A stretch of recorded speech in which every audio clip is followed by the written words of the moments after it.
that you are not alone. We are in this together. And that's what I got here. You know, Mr. Jindal, Mr. Tarun, Nibu Pani today.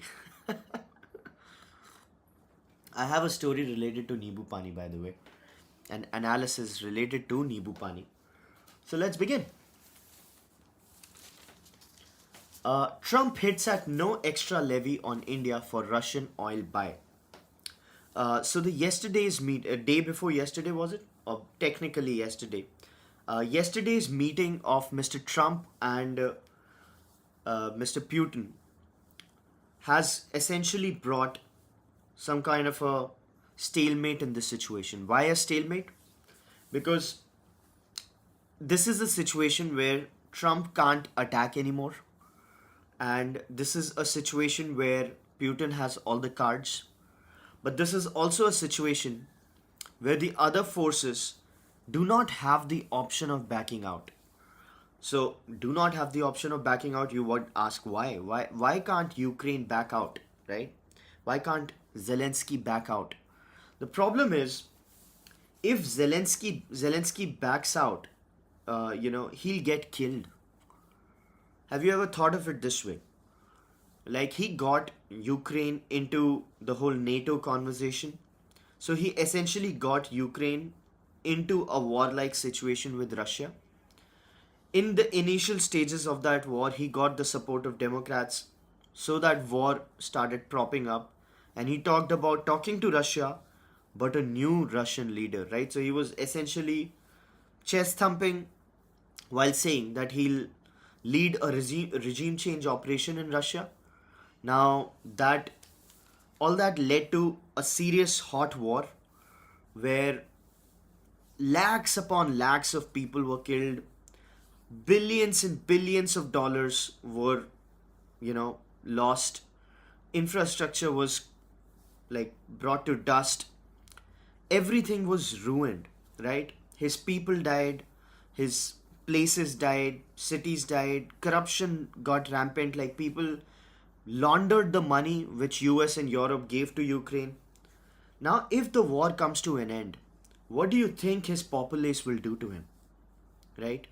Ukraine doesn't even have a real democracy. These people, uh, he's running the country in an emergency kind of a situation where people, media houses are not allowed to voice contrarian opinions. His political opponents are jailed, and so on and so forth. What do you think happens to him if the war comes to an end and Ukraine essentially ends up giving the land to Russia? Right? None of this would have happened if he wasn't in charge. So what do you think happens to him? So he practically doesn't have the option of stopping the war, essentially on Russia's terms, right? The thing is, he doesn't even have any chips to speak of. All the chips lie with Russia. But nobody wants to continue the war apart from Russia, so everybody's just requesting. So Trump says that no additional levies on India and no levies on China too, because I'm gonna wait and watch. So the meeting went well, everything went well. Let's wait and watch. That's the stance of US. Europe doesn't have any clue. Ukraine can't do much. It's all on Russia. So this meeting has been termed as something called setting the table. Setting the table is essentially, changing the goalpost for them. They thought that this is the meeting when something good is gonna happen, but now they've started referring to this meeting as setting the table. It's like we are coming to a place where we can actually move towards a solution, right? So that's going on. Speaking of US, a very important situation is that Walmart and these retailers are going to be coming with their earnings next week, right? And all the economists said that the tariffs would start hurting American consumers because things would become more expensive and so on and so forth. Nothing like that really panned out as they imagined, right? And it's gonna get more clearer as these retailers start, coming out with their earnings. Now, a question for you, a very important question. Why do you think those tariffs essentially didn't lead to more expensive purchases for users, right? Now, viewers of Thinkers Frequency have an idea about this. Economists didn't see this coming because economists are usually dumb, right? As Trump says, they have been wrong about everything, and frankly, they have been, right? They thought that tariffs were gonna kill the economy, tariffs were gonna bring US to a recession, tariffs were gonna crash the stock market, and so on and so forth. Stock market is higher than ever. Inflation is pretty much in control. Food inflation up a little bit, but not that high. US economy has stood very well, right? Now the question is, why do you think? Why do you think these tariffs didn't really play out? You know, as far as cost costs are considered for users. Mr. Tiwari says it's only half a quarter with tariffs or a full quarter. It's actually been more than a quarter, Mr. Tiwari. It's actually been, well, you're right. The application of tariffs has been dilly-dallied, right? Because they laid the tariffs, then they took them back. They laid them, then they took them back. So you're right. But overall, tariffs have been on a rise. When was Trump elected to office? January 20th, right? So January 6th. January 6th. So it's been, what are we looking at? August. So it's more than 2 quarters essentially. January, February, March, April, May, June, July, August. So it's 2 quarters. It's not half a quarter or a full quarter, Mr. Tiwari. My question stays to viewers of Thinkers Frequency. Think why tariffs didn't hurt the consumers. You have a second till I have a beautiful sip of this Thinkers Frequency cup. I mean, I won't have the sip of the cup. I'll have sip in the cup, right? Margins. Mr. Tarun. Front loading is not the answer, Mr. Tiwari. But Mr. Tarun, you are onto something. So the thing is, which economists missed pretty stupidly, is that something called price inelasticity. We discussed this, right? Price inelasticity or elasticity, whatever the term is. I get confused. Mr. Patil corrected me. I think it's price elasticity. So what happens is when you sell something at a product at a price, okay, and the consumer buys it at that price. People imagined when tariffs come, companies will raise the price and users will still buy the product at that price. Okay? So inflation will rise, users' pockets will go down, and so on and so forth.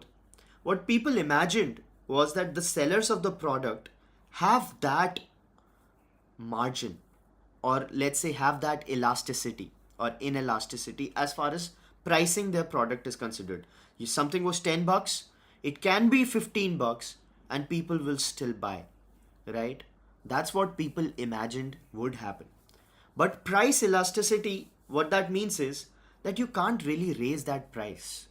You can't really raise that price. You know what happens when you raise the price? People stop buying that product altogether, right? People shift their purchases to something else because people have a lot of things to buy. And when something gets expensive, people just defer the purchase, right? People just change what they're looking at. And that happens with cars, that happens with electronics, that happens with everything, right? People don't, and if the company chooses to raise up the price, then the market essentially has a vacuum of somebody who can sell at a better price in the same market. So it creates space for somebody new in the market who could come in and undercut the price, And when tariffs bring the price up, essentially, it's an incentive for people to avoid that extra 20% tax. Let's say 20%, 50% tax. It's a tax, right? By setting up their facilities in US. So choices in the hands of consumers, choices in the hands of producers, choices lead to Nothing. No changes in the market. So when somebody lays a tariff, uh, what they do, the companies do, is they take a hit on margins. So Toyota sold more cars in US, right? Honda sold more cars in US. They had a volume growth, but they had a margin dip, right? Their profitability decreased because tariffs laid them. People thought, oh, they're going to increase the price, because that's the dumb thinking, right? That's just the first order thinking. Viewers of Thinkers Frequency would remember we've discussed how everything is about the second and third order thinking, right? How things connect. So people thought car prices are gonna go up. I'm like, no, man, no. Car prices didn't go up. They sustained the prices because they had to let go of the margins. So effectively, consumers didn't end up paying. Companies ended up paying, right? So that is how the price elasticity uh, led to control of prices, and then companies were incentivized to actually build in US, and when they could build in US, they could avoid that tax, and so on and so forth. So that is why US didn't see anything that economists were talking about. And by the way, we viewers of Thinkers Frequency would know, we've been talking about that, right? Plus price elasticity, price inelasticity. We talked about that when it came to bikes, the anti-lock braking system. People thought that they're going to raise the prices, but they know that they can't raise prices. We talked about it with cafe norms, that norms on the small cars, if implemented, would raise the price for consumers. They can't raise the price for consumers because they know that nobody was going to buy them. You understand? So it's not front loading, Mr. Tiwari. Mr. Tarun, you were on to something, margins, and let's move on. By the way, US has some 60-70% of its economy tied to consumption, right? US has some 60-70% of its economy tied to consumption. Two-third, yeah, that's 66 something. Guess what India's uh, consumption share is in its total economy, and then guess what China's share is in its total economy. Till I'll take a sip of this in this branded cup which I've been gifted. Very sweet. Look at this. You're not alone. We're in this together. Nice, right? So yeah, the question to you is, US has some 60-70% of consumption share in GDP. What is India? Where do you think is India? Where do you think is China?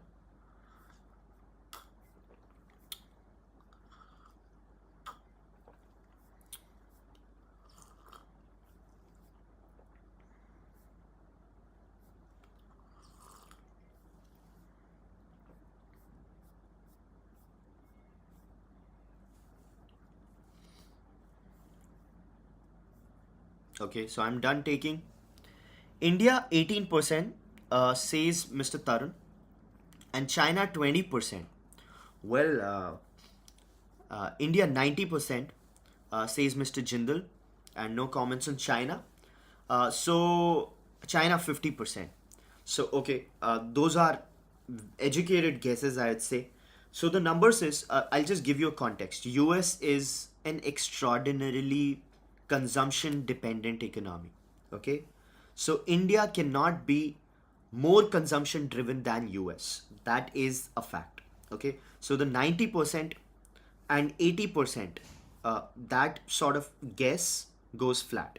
India is at 60, 62, 65%.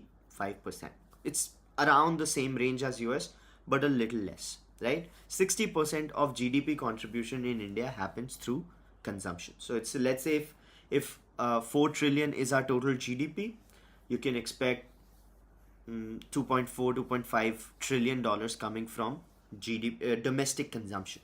Okay, China, both of you, Mr. Tarun and Mr. Jindal, you've been very accurate. I mean, you've been directionally right, but Mr.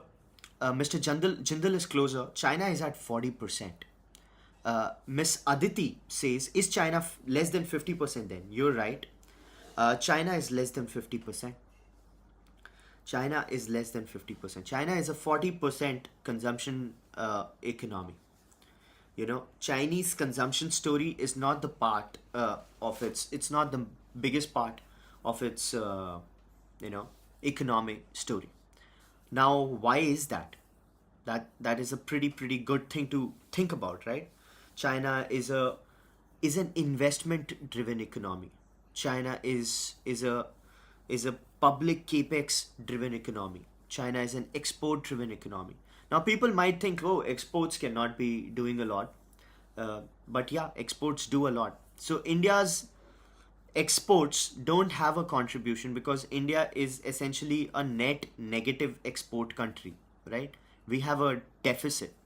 So our export contribution in the overall GDP, you know, is negative because we end up importing more than we end up exporting. So the net export value is negative for us, but it's an export driven and a more of a investment driven economy. So if you want to know how much China spends as an investment, I'll tell you.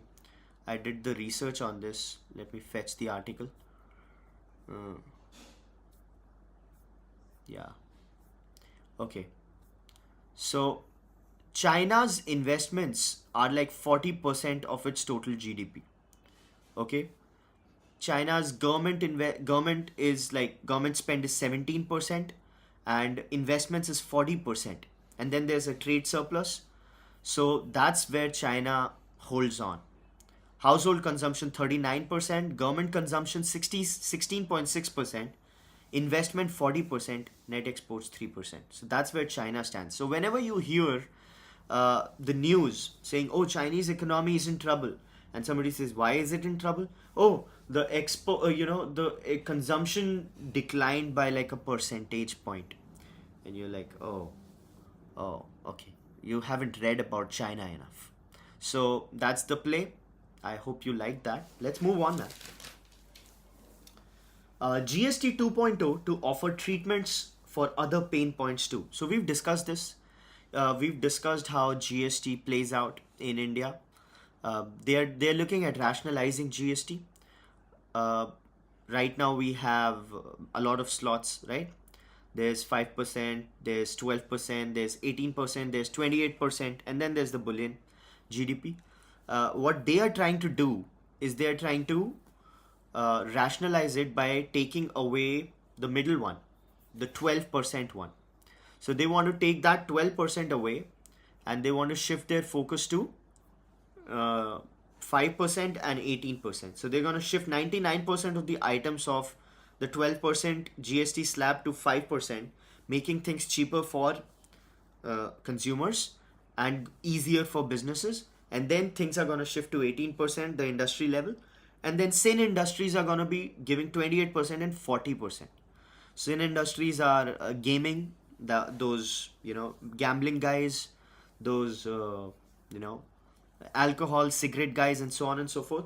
So that's what they're looking at. And now, why do you think they are looking at that? The answer lies in the previous conversation that we just had, because India is heavily dependent on domestic consumption for its play, right? Mr. Tarun says sin is 40, no 28 for them. You're right, you're right. So sin they are rationalizing to 28. Rest is 5 and 12. You're correct. No, 28 is also exists for a different category of supplies. So that's that. They're looking at it. What they want to do is rationalize, and they say it's going to be a bit of revenue loss for the government. They say we're going to make up more of that. We're going to more than make up for it by whatever it leads to, because there's something called the trickle down effect, right? If the economy starts consuming more, more companies are incentivized to produce more companies are incentivized to invest more, and that sort of leads an upward spiral where we've been talking about this for like 84 days now. So won't repeat it unless somebody, a new viewer, asks a question. Revenue losses can be handled fiscally. Demand stimulus to offset loss. Now we know about this already. Growth to get lift, boost for demand. That's what the government is hoping for. Moving on, uh, there's a report saying staff surprises are going up. I don't know what are we going to do with this report, but India Incorporation is coming up with innovative incentives. Like they're sending people to Wimbledon, they're sending people to some ice skating in Northern Europe, and I'm like, nice man, nice, good for these people. But Big Four pros landing at sea suit spot. As always, these are nothing burgers. You know why the news industry is a bit slow right now? It's because it's the festive season. You know, it's summer in US, so these people are not really working that hard. So it's called, there's a category of news which is called summer news, right? Where there's not much of news, but you've got to fill the pages. So they're saying more Big Four pros landing at sea suits, which is not surprising at all because Big Four always had, you know, a lot of sea suits in the corporate India incorporation. But yeah, that's what's happening. Moving on, FMCG bigwig turned to D2C lifeline as inflation bites. Now, where is the lie in the headline? Can you guess what these people are wrong about? FMCG bigwigs, the headline, FMCG bigwigs turn to D2C lifeline as inflation bites. Companies take to acquisition new launches to target premium buyers, digital first brands see 20-25% growth despite sluggish urban demand. So there is an error in this report. I would like you to point that error out. Again, I'm making the headline FMCG bigwigs turn to D2C lifeline as inflation bites. Companies take to acquisitions, new launches to target premium buyers. Inflation, how? Mr. Tarun, you're on to something again. They're wrong. Inflation is not biting. It's not the inflation that's biting. It's essentially slowing consumption. They mixed consumption troubles with inflation troubles. India is actually going through a deflationary trend. The wholesale price index actually had a deflation, right? In India's inflation is in control at it like 1.6% to 2.1% to 3.1. It's very much way below. It's better than expected. So their target RBI's target range was 4%, but inflation has been way low. So these people are absolutely wrong about inflation. Inflation bites. So what they wanted to say was that D2C companies are looking at acquisitions because they are wanting to premiumize themselves, right? Because they, let's say HUL bought Minimalist and these guys, Marico bought Beardo, and a lot of these people bought a lot of companies from D2C. They're trying to explore different channels. They're trying to premiumize themselves because consumption has been overall very low in the urban segment, and wherever the money is, it's at the top. So they're trying to premiumize themselves, but they're just wrong about the headline. Normally, people would have been like, oh, FMCG turned to D2C as inflation bites. Let's make this a news item. Let's make this an article, right? But we don't do that. Moving on. China's Chinese Foreign Minister Wang Yi, I said it right? Wang Yi is visiting India, 2-day trip. It's gonna be very important. It's a precursor to Mr. Modi's possible meeting with Xi. India is warming up to China. Obviously, China has a lot of keys, and we're gonna discuss about that in detail. But abhi tak, until now, India hasn't been able to get anything from China. Neither the rare earth supplies, the fertilizer supplies are on the way, but they blocked the fertilizer in January, man. And it's a very critical season, right? So China has really arm twisted India, but India hasn't been able to do anything. India has opened itself up to China. Tourists allowed, flights resumed, investments allowed up to 24% without scrutiny, and so on and so forth. India until now just got not even Kadi Ninda. It was like more of a Mulayam Ninda, very, very Mulayam Ninda. So let's see what happens. Mr. Yi is coming to India. Speaking of, changes, there are a lot of changes in the aviation sector. Airbus is set to break Boeing's long held record as most delivered commercial airline in history. So Airbus A320, whenever if you've traveled through Indigo, which I'm sure you have, you must have been in that A320. That's a small plane. That's Airbus. It's going to be the most delivered plane in the history of aviation. It's inching up, you know, 20 units. There's just a gap of 20 units. 12,155 lifetime A320 family shipments. Now this is essentially a paradigm shift in the world of aviation. Boeing used to be a great company. If you've read books like Built to Last, Good to Great, Great by Choice, which I would never recommend to you, by the way. Those are bad books if you're an entrepreneur. But if you're a management student, or if you're a corporate executive, an aspiring corporate executive, those are the greatest books to read, right?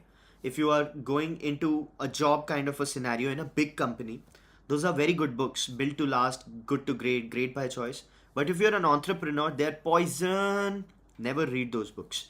But those books essentially pointed Boeing as a great company. And they had like a whole thesis where Boeing was such an incredibly great company and so on and so forth. But Boeing, for all practical purposes, right now, is a bag of weasels, lying scumbags. It's a piece of shit, and it's actually a criminal organization right now. So times have changed for Boeing, as they always do for everybody. Moving on.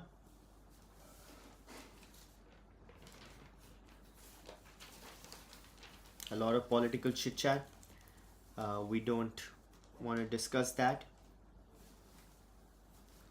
Maharashtra's CM, Mr. Fadnavis, has woken up from his tender slumber to find out that Mumbai's real estate prices aren't cooling down. So he says, we've done a lot of work. We've built the metro. We've had a lot of real estate development projects. We have, sort of distributed Mumbai. We are setting up a fourth Mumbai. We've connected Navi Mumbai, and we've talked. We have a new airport in Navi Mumbai, and so on and so forth. This should have led to a stabilization of property prices, which hasn't happened yet. Right? Mumbai's property rates are still soaring. So he's talking about developers to do something about it. Now, do you think developers will actually think about decreasing property prices? Even if they look at supplying, even if they look at stuffing the market with supplies, do you think they are incentivized? It's in their best interests if the supply leads to some sort of stabilization of prices. Right? So this is funny. This is hilarious. You should be. This is a laugh, man. That Maharashtra CM flags exorbitant property prices in Mumbai. Despite infra reforms across MMR, there has hardly been any price stabilization, says Mr. Fadnavis. Well, no shit, sir. No shit, Sherlock. What were you thinking? What were you thinking? So, what he highlighted in the process, maybe it was a humble brag. He said, Mumbai Trans Harbour Link, Mumbai Metro expansion, multiple new lines, Coastal Road project, easing traffic along Western Seafront, Navi Mumbai International Airport, set to transform air connectivity, Mumbai Ahmedabad bullet train. But why are real estate prices not going down? And then there's a fourth Mumbai development. So this is pretty stupid, but viewers of Thinkers Frequency would remember how, let's say, bringing metro in a city isn't the way to reduce its real estate prices. We've discussed this, right? And I want somebody to comment on it, regular viewers of Thinkers Frequency. Why do you think bringing a tech innovation like metro, let's say, wouldn't bring real estate prices down. uh, Real estate just have time corrections, says Mr. Tiwari. Well, you're right, but why? Why don't? Why wouldn't you? Why shouldn't you expect bringing a development project, let's say metro in Mumbai, to reduce real estate prices? We discussed about it. We've talked about this many times. Mr. Tarun says when developers can charge 30-50 lakh for parking spots, why would they lower prices? Well, you're right. Their incentives are not aligned in that case. There was a phenomena you named, says Mr. Tiwari. Very important phenomena. Very important phenomena. So I'll take a sip till you can think about it. Even if you can't name the phenomena, just talk about what happens when you introduce something, right? The name is not important of the phenomena, but philosophically, what goes wrong?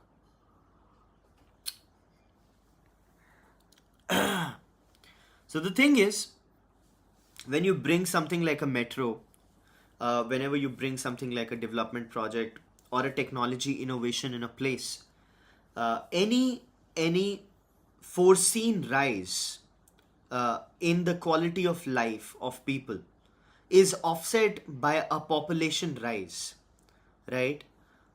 Which essentially cancels everything. That's called Malthusian trap. Mr. Tiwari says more people come because of metro and price stays. You're right, right? In fact, the price increases because more people find, the place attractive to stay and the place more livable. So it accompanies a rise in population, which sort of offsets everything as far as quality of life, or let's say density or ease of operations is considered. So whatever he was thinking clearly is not the way to go. uh, there's a very big report which is talking about ethanol blending and cars, right? How they're struggling. So the question is, why is it such a case, right? Ethanol blending is very important for India. We've discussed how ethanol blending is important for India as a country, right? Because India imports a lot of oil. Indian imports are basically killing the country, right? Oil exports, they are killing the country. So they are the number one enemy uh, for Indian progress, right? Oil imports. So you import a lot of oil. Ethanol blending sort of reduces that oil purchase, because ethanol is a farm produce. It's an agriculture produce, right? Sugar produce. So if ethanol we can produce in house, we can start blending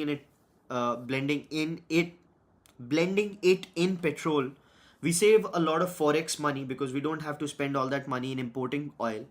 When we don't import that oil, we first of all save forex money, and then we also pay farmers.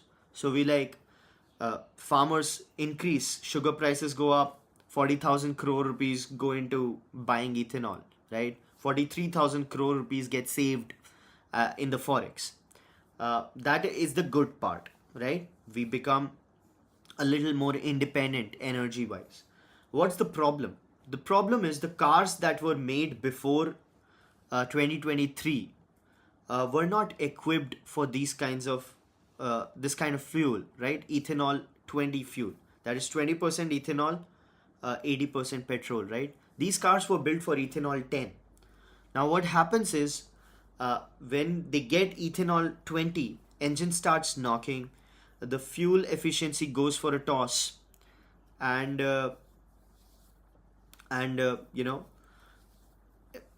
everything gets screwed, right? The car starts stopping and so on and so forth. There's an accelerated wear and tear of cars just before 2023. Now what is the problem with that, right? Because those cars weren't really uh, designed for this fuel, right? And they sold those cars, and then these people introduced ethanol 20, and now nobody has any clue on what to do. So what these people are saying is that you can get some sort of repairs, because plastics and rubbers, they get corroded because of ethanol. And when they get corroded, your engine essentially starts showing it, right? So there are some uh, uh, facets of that particular engine, which could use servicing and some sort of tuning, which sort of equips those cars to perform better, right? There's some sort of lubricants that you can buy, so that those cars can run. Now the problem is, this is a very sad deal for anybody who bought a car like just before 2023, just 2 years ago, because right now it's ethanol 20. In future it's gonna be ethanol 28, right? And when ethanol 28 happens, somebody's just 4 year old car, right? Somebody bought a car in 2021, 2022. It's just gonna get screwed, right? What do you do then? Now, what these car companies are saying is it's not our fault. We didn't ask for ethanol, right? So why should we pay? But insurance companies are also backing out that, hey, this is not on us. We didn't insure the car for such an accelerated wear and tear, right?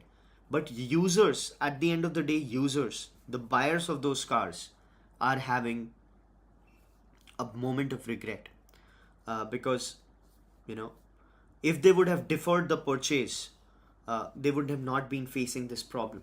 So at this moment, the solutions which are being explained are that you can get your car tuned, uh, uh, while it's getting serviced, and then you'll also have to get it like retrofitted, or let's say worked out for ethanol 20. And what you need to be doing is changing some parts.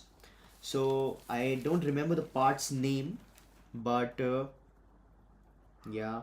So I talked about the philosophical aspect of it. Yeah, knocking engines, worn gaskets, fuel pump failures, replacing rubber hoses, and recalibrating engines, which can be done during regular servicing. So if you have a car which is which was bought before 2023, it's not ethanol 20 compliant. So you'll have to get your rubber hoses changed, and you have to get the recalibrating. The problem is, even the service sector, the car service sector, doesn't have much information on what's going on. So the government, in a bid to save the farmers and in a bid to stop the oil imports, or let's say control the oil imports, implemented this. And now this is basically screwing everybody who must have bought that car. So every year we sell like 40 lakh cars, right? 4 million cars.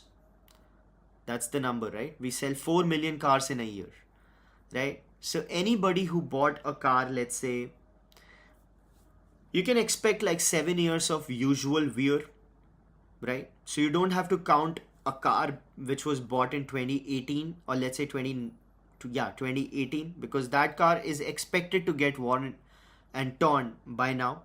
But anybody who bought a car between 2019 to 2022 or 2023, that's 2019, 2020, 2021, 2022, 2023, these 5 years, 4 million cars, 40 lakh times 5, that's 2 crore cars. So basically 2 crore cars. Let's say how many people must have bought those 2 crore cars? Some 1.2 crore people, right? 1.2 to 1.5 crore people must have bought those 2 crore cars. Those people are screwed, right? Unfortunately. Some comments. Mr. Tarun, I think India should have a deal with Netherlands for the farming. Well, I don't know what you mean by that. Because India doesn't want to deal anything as far as farmers are considered. We want to save our farmers, not a very healthy community financially. Mr. Tiwari, at least now the issue is discussed in public about E20. Correct. A lot of lacking awareness. Mr. Sumuk, could this be the reason for slump vehicle demand? No, Mr. Sumuk. The slump vehicle demand is a very different play. It's the consumption play. It's the discretionary income play. It's the falling domestic reserves play. Domestic household reserves play. And the differing purchase play. So it's not anything to do with. Miss Aditi, 7 years of expected wear and tear, and yet so many cars on the road greater than 10 years old. So I think the impact is much higher. You're right. So petrol cars are set to 10 years. They have a life of 10 years. essentially diesel cars slightly more. So cars older than 10 years can work, but wear and tears begins in 7 to 8 years. So you expect a car to start behaving in an old way, as an old car would, after 7 years. So petrol is 15, diesel is 10. Thank you, Mr. Tarun. Petrol cars start showing wear and tear in 7 to 8 years, and diesel's life is 10 years because of emission norms. So diesel cars also have a very high reliability, but their emission norms make them only 10 years to go, right? So yeah, so I think impact is much higher. I think that calculation I did, Miss Aditi, was pretty much in line, but you can share your calculation if you think. If you have a counter view, please feel free. Uh, so there's a report on rare earth minerals, which is no surprise to viewers of Thinkers Frequency. We've been talking about rare earth, that China has like 49% of reserves and 90% of capacity. China makes 90% of all rare earth minerals, rare earth elements, and those rare earth elements are essentially China's way of arm twisting any country in the world. It's one of the three ways China can arm twist any country in the world. First is rare earth, of course. EVs depend on China. Then there's pharmaceutical API, 90% of which comes from China. API is active pharmaceutical ingredient, right? So China doesn't need to fire a bullet to kill people. They should just stop active pharmaceutical ingredient supply, and people will just stop dropping dead. That's why Trump has essentially laid the 200% tariff on this pharma guys. They're saying I'm gonna have a 250% tariff if you don't start making here. I'll kill you guys. You need to start making here, and even the APIs, right? Because they realized, and they, by the way, US is also talking about strategic reserves of APIs. So it's not just, so that's number two. And number three is the solar, right? China controls 90% of all elements required to go into solar manufacturing. So solar, EVs, APIs, totally in China's control. And these rare earth minerals are hurting Indian companies. We've not gotten the supplies as of now. Car companies say that they have strategic reserves lined up for the next 3 quarters, actually 2 quarters safe, but then third quarter. But people are two-wheeler companies are like, we don't have supplies. Bajaj said they're gonna be halting their supplies. Ather said that they might just be looking at a shortfall, and so on and so forth. So India, what it's trying to do is it's trying to explore these supplies. They're going to Assam, they're going to Uttar Pradesh, they found something in Sonbhadra, they found something in Arunachal, they're finding something in Assam, and they're looking at, government is looking at giving the trust, mining trust, to actually allow overseas mining of rare earth minerals. There's something called REE, which is essentially supposed to be the critical play, right? IREL, which is a state-run enterprise under the Department of Atomic Energy. Now, they were supplying to Japan, so nobody bought from them because China was cheaper. Now they're trying to buy from them, and these people have stopped their supplies of whatever little supplies they make to Japan. So a lot of complicated stuff going on as far as the rare earth mineral play is considered. Eventually companies have discovered that, oh, we got to be independent, but we've seen this movie before. Can you say when this movie was seen before?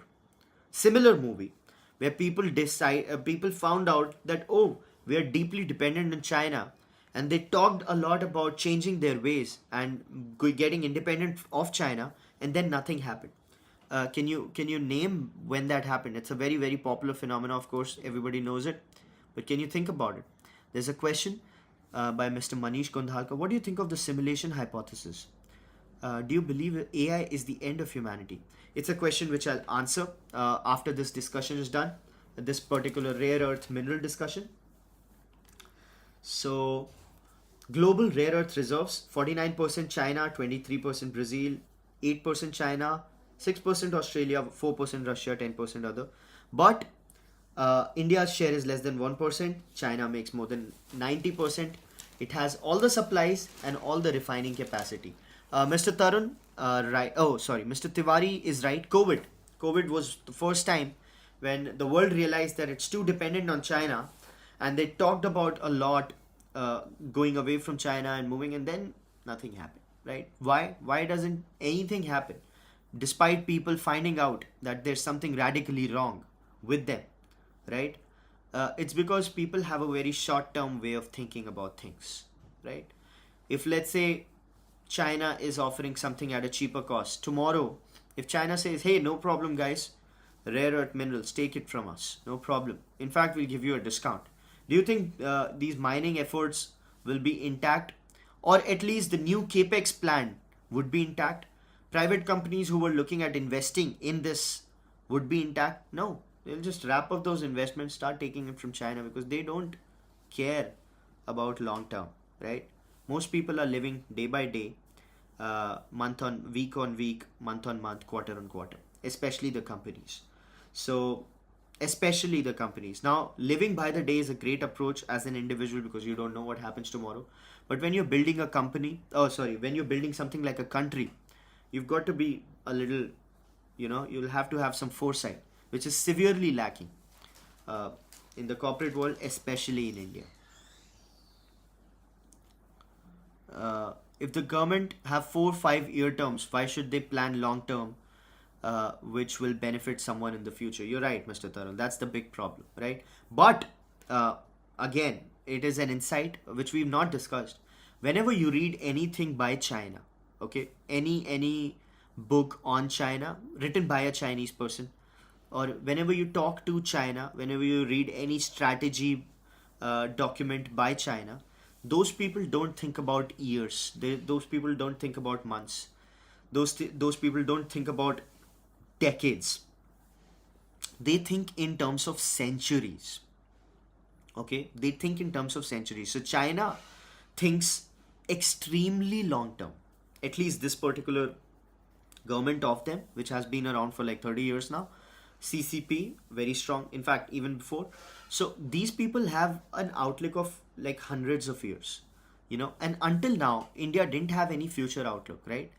Did you ever hear anything uh, back in 2010, 12 about, you know what it's gonna be like in 2047, or any goal about 2047? No. So this government has started thinking in those lines, right? So this government talks about 2047, 2100. They're trying, so basically they're learning from China on how to think long term and how to talk long term, right? On how to actually speak in terms of multiple decades at once, which is a very, very important shift, especially as you're a country.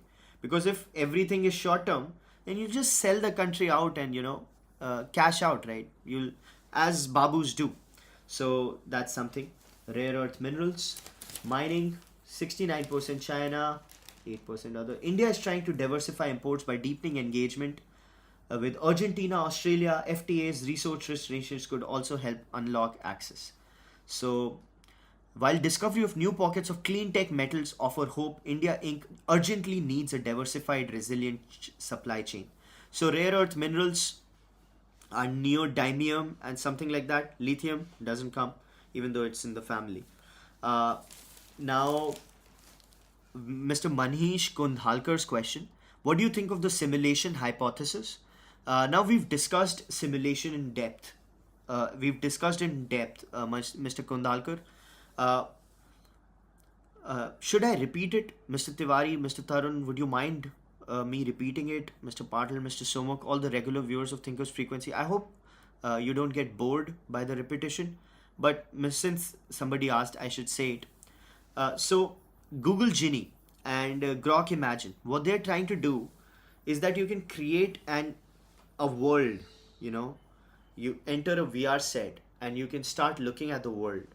You can create a beach. You could go to a beach, and then you could say, hey, you could say a prompt, and you'll say, I want to see a dolphin, or I want to see a shark, or I want to see this and that. So those things will get created in your world, right? And then you say, I'm at a beach and I want to see somebody selling tea here, right? So you'll have a tea seller on that beach, and then you'll go around walking around, okay, and then you come back, and that beach seller, tea seller, will still be there, okay. Now this was a VR world which you created using AI, where you actually created a sentient being. Now that tea seller, you made it like this guy doesn't know he's a bot, he's a real person, and his job is to sell a tea, make a family or whatever, right? So when you go out, you'll build on the world, and then you find out that that guy has kids and something of that sort. Now, as AI develops, as this simulation becomes more and more advanced, it becomes more and more developed, what you see happening is that that reality will become indistinguishable from your reality, right? It'll get more and more advanced. The graphics will improve, the world will get developed, the stories will form, and so on and so forth. So the world you created, the world of which you are a god, you know, will suddenly start looking indistinguishable from the world you live in. Okay? Now, this was a simulation of which you were a god. And if it advances to a level where it becomes indistinguishable from where you live, what is the probability that where you are actually living right now is also a simulation? Right? What is the probability? Can you give me an answer? What is the probability that uh, where you're living right now, where I'm living right now, where we all are, it's also a simulation? Like, what is the probability? When you can yourself go to Google Genie or go to Grok Imagine, use those things and create a world where sentient beings, uninformed, uninformed, they don't have any clue. They don't know that they're in a simulation. Their world is complete, right? What is the probability that you are also living in a simulation? Go. Can you give me a probability number? Speaking of it, really thankful for this. You're not alone. We're in this together. 100%. Says Mr. Tarun. 100%. That becomes the de facto explanation of your being. So, this is it. This is, you can't refute it mathematically. You can't refute it. Wherever life came from, wherever whatever happened, the most liable, or let's say most probable or most fulfilling explanation of our origin will be the simulation theory. So yeah, I do believe in it. I am Brahma's creation, right? Exactly. Now, what we talked about was how does this information, newfound information, change how we interact with religion and change how we interact with praying. Like when science began like 300 years ago, let's say Renaissance era, 500 1500 century, uh, or let's say, yeah, Enlightenment 1500, let's say Industrial Revolution, when science actually became practical. So 17th century is when science really took off, right? And as science went on and got advanced, the role of religion and the role of belief, faith, actually went down, right? Because science became more mainstream. It started explaining things better,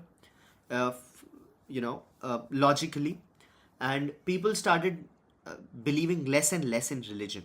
But with this newfound revelation, how does this change your relationship with religion? And how does this change your relationship with praying, right? It gives it a new fillip, right? Because now that you know that you can be God in somebody else's world, what is the probability that, somebody else? AMC Pantheon is a great show that goes into the simulation hypothesis, says Miss Aditi. All right, AMC Pantheon. Well, I haven't watched that show, to be honest. Amazing. Moving on, food chain. Uh, the new drugs, Manish Kondhalkar, Mr. Kondhalkar says, all the arithmetic Newton did in his lifetime, plausibly adding to several working years in total, could be done by our phone in less than a second. Uh, but that doesn't mean it can create new theory. Well, I don't know how that relates to the discussion, but let's move on. Food chain. With the new weight loss drugs, food has been pushed to a corner. The primal hunger has reduced. Okay, so the Wegovy drugs, the Novo Nordisk, all these semaglutide GLP inhibitors, essentially, what they've done is they've proved as the newfound, uh, you know, uh, paradigm where people are not really craving for food anymore. People are not really craving for food. So people on these drugs, they somehow become very dormant. They don't want to eat anything, right? Their taste buds just go flat. They just don't have the neural cravings for food and even alcohol, by the way. So they don't drink. They don't have food. They basically, their relationship with food changes totally, right? Totally. And then they start losing weight and they become fitter. I mean, with a lot of caveats. So we've discussed it, viewers of Thinkers Frequency. I'm very against these drugs. I smell a lot of problems. Lot of problems. Some people have even gone blind. There's been a vision loss thing with these drugs. But anyway, let's focus on what the report is. They're saying that these people who used to be very obese and they used to have eating disorders, they used to eat a lot, they've suddenly stopped eating altogether. Okay, right now 1 lakh such people exist. India has some 260 people with obesity and these kinds of issues. Okay, 260 million, that's 26 crore people. Right now 1 lakh people are having these medicines. These companies have made over 100 crore in revenues. If this drug essentially makes people go off food, go off alcohol, go off gambling, even that is happening, by the way, what does it mean for the India consumption story? Mr. Tarun says, do make sure to like, guys. Thank you so much, Mr. Tarun. Vampire life. Yeah, so just imagine what happens to the restaurant industry, to the food industry, to the alcohol and beverage industry, to a lot of consumption industry, right? What happens, let's say if 10 million people start taking this drug. 10 million is 1 crore people. If 1 crore people with an average visit to a restaurant, or let's say takeout food is a high frequency purchase, right? So let's say if they purchase food 4 times a month, is that a fair estimate? Every week, right? And it goes to zero because these people are saying that I don't crave for chole bhature anymore, right? Or pav bhaji or whatever. Pizza. I'm very happy with just 1 slice and that's it. If that goes out of the window, what do you see happening to the consumption play? If that happens, by the way, do you think there's gonna be a lot of counter, narrative building against these drugs? So right now, these drugs are in the hands of the pharma players, right? The pharma guys, they're gonna make a lot of money and they're happy. And we discussed it. The second order effect of this is some skin problems. Skin starts sagging. You lose a lot of weight. All of a sudden, your skin starts sagging. So you go to the dermatologist. You go to a lot of other doctors to get your teeth fixed and so on because the muscle loss happens. Some fitness industry gains traction because people with all that newfound lost weight, they need to gain muscle to survive. So that happens. So those are the pro guys. The anti guys would be the food, the alcohol, the gaming guys, and so on and so forth. Now these people will see a sudden drop in their volumes, right? Somebody who used to go to Domino's every week doesn't go at all, right? Now what happens to Domino's? Now this will start a narrative battle. Right now, only these guys are talking about it. So this is a whole PR piece, a big PR piece from these guys, right? How this this is a transformational drug, right? Because only these people are making money, and the money they are making is not causing a lot of losses to other people at the moment, because the scale is limited, 1 lakh people. What happens when the scale goes up? You know, that's when you see a different narrative start forming. So this is the prediction, that in a couple of months, in a quarter, here's the prediction, right? uh, you are going to see a lot of negative news about and around these drugs coming from suspicious corners, and those corners will be what we just talked about, and it'll be a battle of narratives. Comment, Mr. Tiwari says, given the foodie around me, I can assume this drug user will be minority. No, no, no. You are underestimating Mr. Tiwari. You know, when people figure out, just now we discussed, right, short term thinking. If fat people, I mean overweight people, or people who are struggling with weight issues, they find out that, oh man, I could actually have this drug and just lose like severe amount of weight very shortly, and without having to control myself, right? This drug will actually numb me down, and I'll become suddenly a hot creature, right?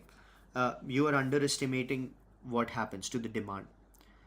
Uh, could the side effects of Ozempic itself be a deterrent? Asks Miss Aditi. So the side effects will start appearing in 2 years, right? So though that's like 6 quarters.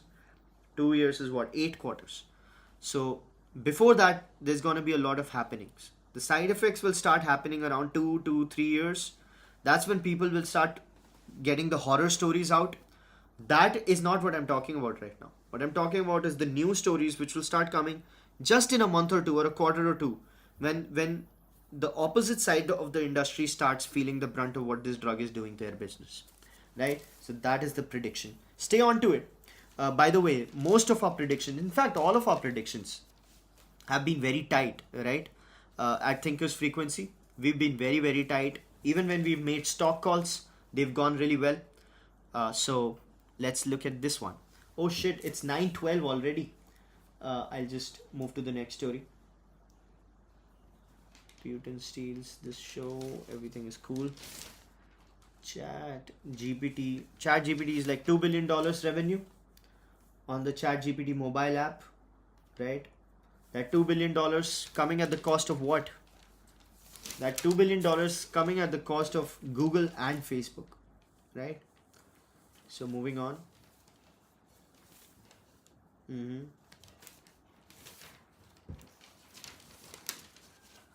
Oh yeah, that's about it. We covered it. Sorry for taking a lot of time today. It's 9:13. But I hope you had fun. I hope you found a lot of value. I hope it was nice. You know, this brings us to the end of the 84th episode of Thinkers Frequency. Our daily mental workout, our daily dose of insights and analysis which don't lead to paralysis right before we punch in. I hope you have a beautiful day personally and professionally. I'll see you tomorrow, same place, same time, hopefully. A big thanks to Mr. Tarun, Mr. Jindal, Mr. Tiwari, Miss Aditi, new joiner, Mr. Sumukh, Mr. Manish Kondhalkar. A lot of comments. It was lovely talking. It's always lovely talking.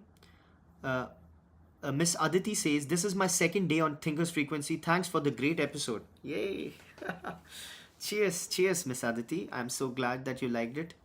You know what? If we have a time for a joke, yesterday I watched somebody live on YouTube. So viewers of Thinkers Frequency know that an auntie changed my life. I watched her live and she was like करें, इसको subscribe करें, like करें, इसको subscribe करें, share करें, and you know, people were sending her money, and it was just crazy, man, what was happening. So she was getting a lot of comments, people were sending her money, and I was like, what the hell is happening, right? So that changed my life, and we discussed this at viewers of Thinkers Frequency. Yesterday I went and watched another live. This time it was a 20-year-old girl, and she was like, हाय मैंने blue kurti पहनी है, कैसी लग रही है ये blue kurti, and then people were suddenly sending her money, man. you know, अच्छी लग रही है. And only, she was only talking to the people who were sending money to her. So she says, technical Guruji, thank you so much. Oh, आपको अच्छी लगी ये कुर्ती, अब मैं blue ही पहना करूँ. And I'm like, blue kurti? these people are getting paid. You know, it's just hilarious, but it's always fun talking. It's so nice. We've learned a lot, and we'll continue learning a lot if everything goes well, God willing. So see you tomorrow, same place, same time. Have a beautiful day. Bye bye.